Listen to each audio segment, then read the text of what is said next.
Get ready for the dictation. Start.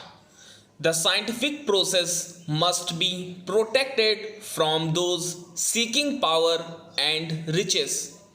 2 weeks ago, a study in the Lancet, perhaps the most influential medical journal in the world, found no benefit from the use of hydrochloroquine, a well known anti malaria, to treat sick COVID 19 patients.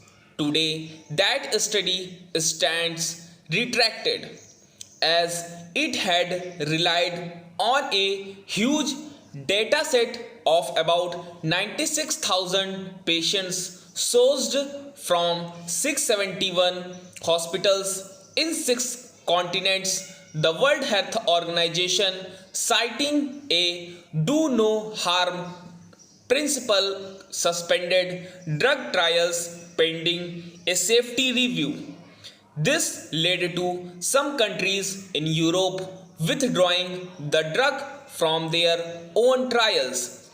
Another study involving some of the same authors and relying on the same data, published in the New England Journal of Medicine, which sought to answer questions on the associations between cardiovascular disease, COVID 19, and drugs that target the enzymes that play a role in facilitating the virus in attacking a host, has also been retracted.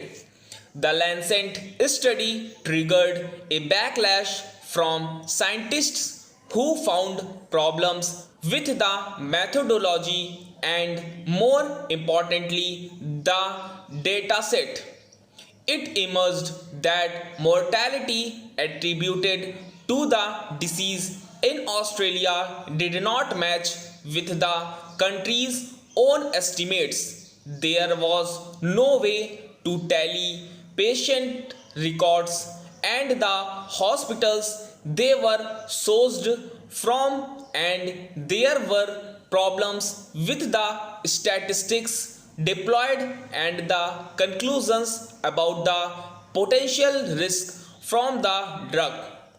The bigger concern was that the data was supplied by Surgisphere Corporation, which had a handful of employees with limited scientific expertise and claimed to have aggregated its numbers by compiling electronic health records in less than 2 months.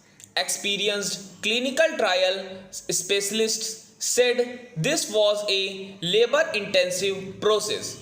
Moreover, when aspersions about the data started to swirl, the company, citing client confidentiality, said it was unable to share its data sources for independent assessment.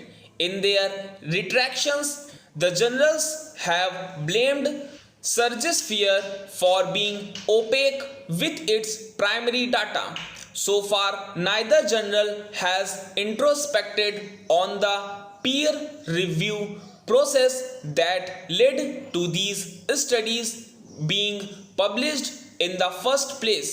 In hindsight, it seems obvious that a disinterested analysis would have raised eyebrows regarding data sourcing, but the post COVID world is a panic driven one that has left no institution or appraisal process untouched. The average peer review takes weeks and the clinical trial process months, but now the expectation is that science delivers its results like magic. For years now, questions have been raised on the effectiveness of the traditional time consuming peer review process, and this has launched a welcome culture of papers being uploaded as preprints for review. In the present instance of the HCQ imbroglio, it is the independent effort by external scientists that brought the blight to light. The key lesson is that it is a mistake to assume the scientific process as one discovered from the influence of power, privilege, finance, and politics. The means and methods to a scientific result matter more than results only achieved through global scrutiny. Openness more than blame game is what the post COVID world needs now. Stop.